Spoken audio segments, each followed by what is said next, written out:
Hi, thank you so much for joining us today for our Miracles Directory interview.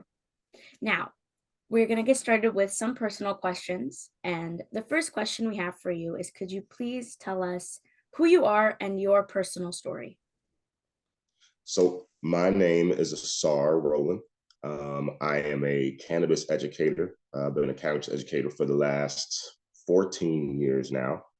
I got into cannabis education because my grandmother got sick a number of years ago with a very rare blood disease.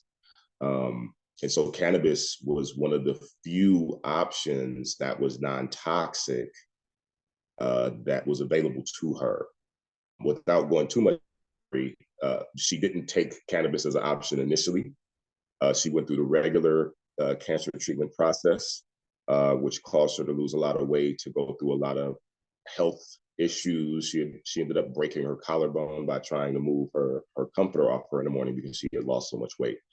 But after that, we did RSO, or Rick Simpson Oil Treatment, which is condensed cannabis oil for her, which helped put her condition into remission. After that, that's all I needed to know. I went headstrong into cannabis education. I went and got my certifications, went through a couple of different education programs.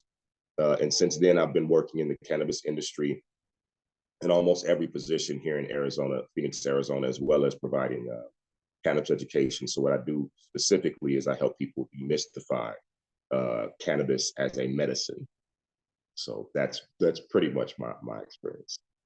Now we're going to shift a little bit to talk about cannabis itself. So, why cannabis as medicine?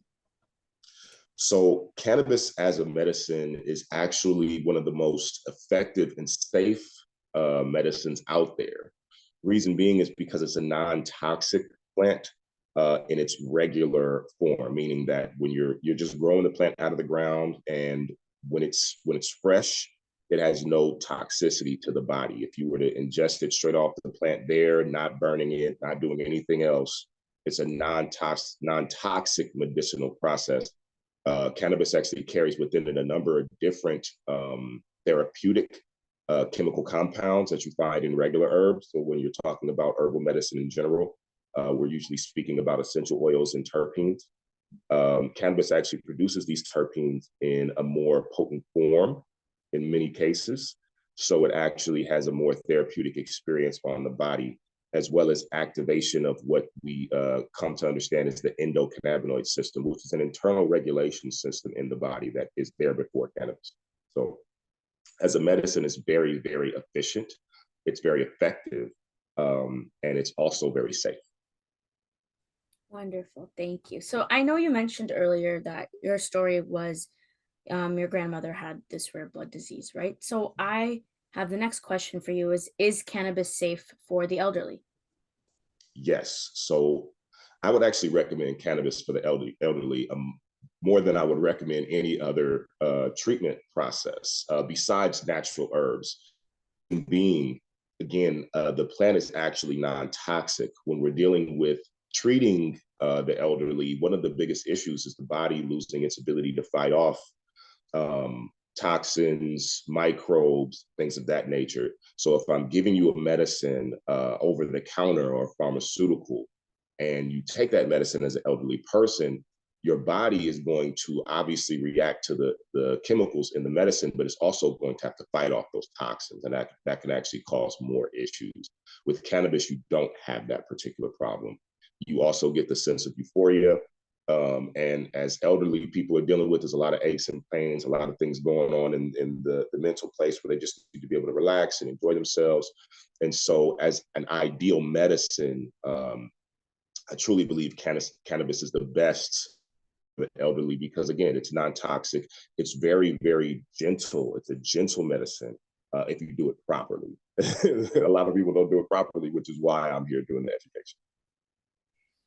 So you did mention that, some people don't do it properly. I would like to know, if any, what are the negative side effects when using cannabis? So usually when it comes to negative side effects with cannabis, it's about use, like we were speaking of. So one of the things that happens is when you burn cannabis, most people who use cannabis, they like to think about it from the perspective of smoking. And whenever you combust cannabis, it actually creates toxins. It creates toxins. Number one, because usually nobody's lighting it with a regular match. They're usually lighting it with some sort of propane or butane or something like that. And if you're smoking, you're ingesting that, which is not good. And two, those toxins can build up in the system. They can build up in the lungs. And if you're not doing regular detoxes, they can cause inflammation. So number one, whenever you smoke, toxin, but it causes inflammation throughout the entire body, regardless of whether you're smoking cannabis or anything else. Smoking is just not good for you.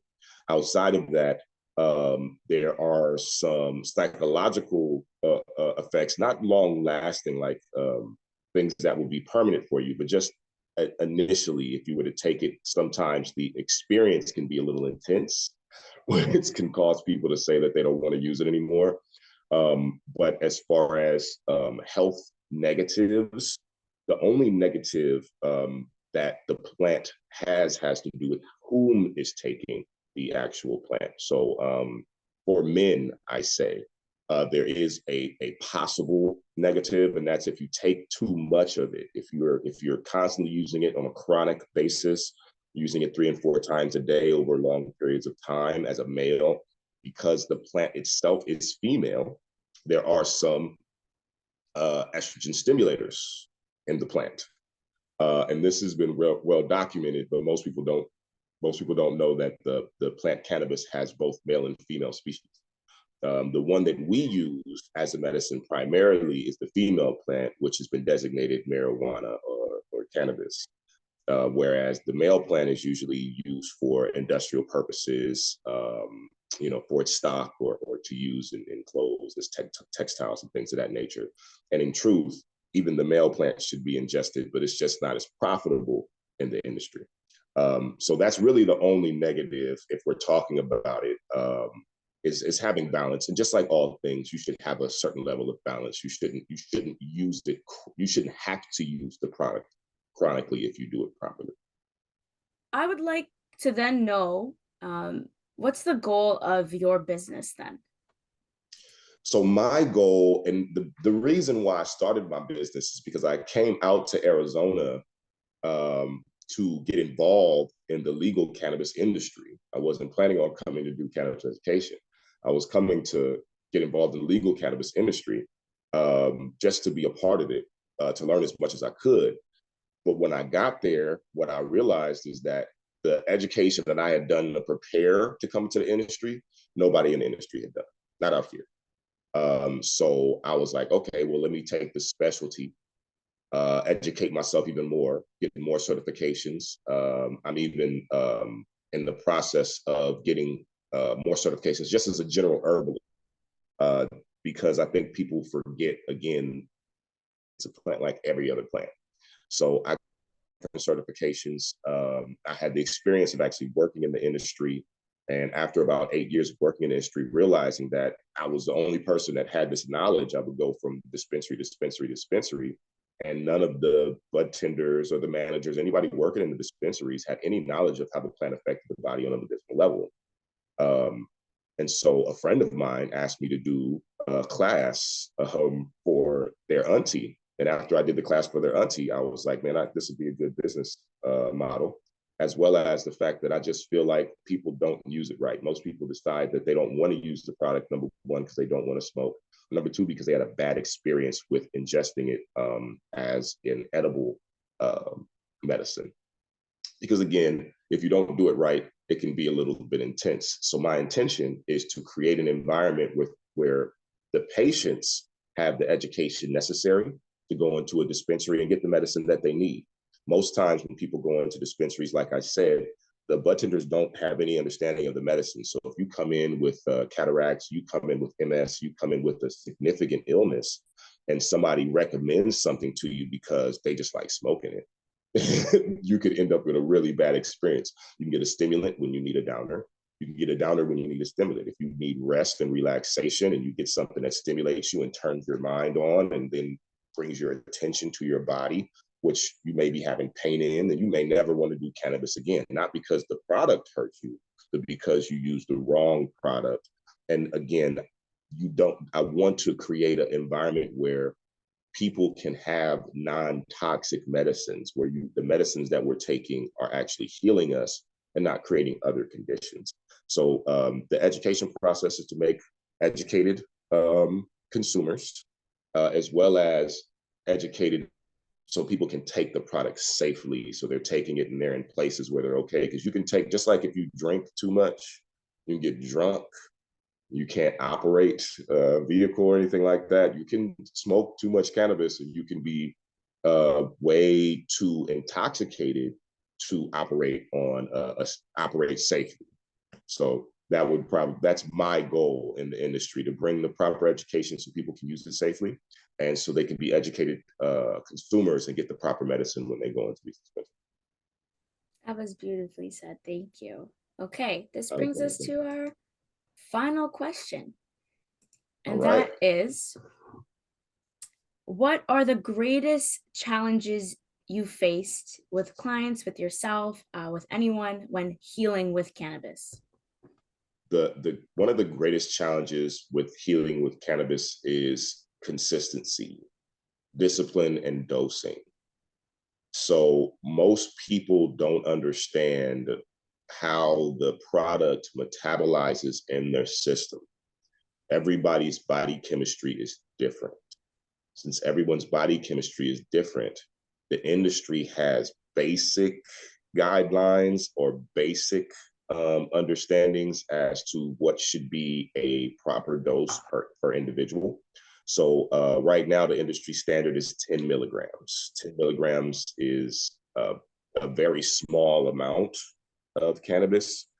And most people don't realize that that teeny tiny amount is enough to really, give you a good potent experience. And we're talking about when ingesting it, right? Ingesting it orally. But it's not the same when you're talking about smoking it. You can't, if you smoked 10 milligrams, you would not get the same effect because it metabolizes different. So the greatest challenge is helping people understand how the product metabolizes in their personal body chemistry, helping them understand what the best ways for them to actually ingest it are, and then getting a good routine, because your tolerance for the product will fluctuate. It'll go up and down depending on how often you're using it, what product you're using, how potent the product you're using is, and then your own personal body chemistry.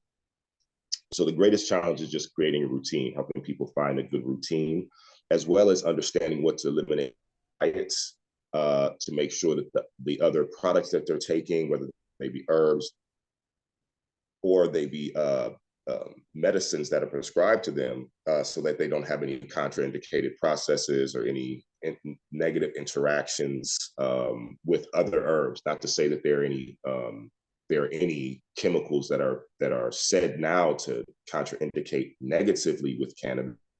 We still want to be cautious about these things, just so that people can have the most safe and healthy experience of the medicine. Besides that, the real biggest issue is ignorance. It's the fact that most people don't understand the plant. And what I mean by that is not just the patients and the people who are using, but the lawmakers who are trying to control it, because this is a product that is very lucrative. In addition, you have a complete industry, especially when it comes to Western medicine, that is dedicated to creating patients. In order to create patients, you have to create sickness. In order to create sickness, people have to ingest things that aren't good for them. And if I come to you with a medicine that says, oh, you only need this one medicine as opposed to these other 10 to experience this, then lobby-wise, if I have a company, I don't want you to have that medicine. If your medicine it's less expensive than the medicine that I'm providing, if it's less toxic, if it does better, I don't want you to have that medicine. I want you to keep buying my medicine. I don't want to and I'm talking about as though I was a corporation. If I'm providing a drug that's supposed to treat a thing, then I want to keep making money off that drug. Point blank period. If you come in with a different medicine that's from the earth that you can grow in your backyard, you don't have to pay anybody for it, then that's a problem for me. You know what I mean? And so those types of things, whether it be lobbyists and big business, they put a lot of money behind halting the product or regulating the product in such a way where it's not readily available, and we don't get to study it in the way that would be necessary to really clear it, to allow it to be the safe product that it is, in order for it to be used in the way that would really keep us healthy and keep the product safe for everyone. So I would say those are probably the two biggest hurdles when it comes to using the product as a medicine. So educate yourself, being educated, understanding how to use the medicine, understanding how it affects your personal body chemistry is a big hurdle, because that's what we want. We want you to be healthy. We want you to be well. And then two would be the people who are on the outside of the industry, who are really not a big fan of the industry helping and healing people. Thank you so much. Well, that brings our interview to a close. So Right, we made it. yes, we did make it, and thank you so much for your time.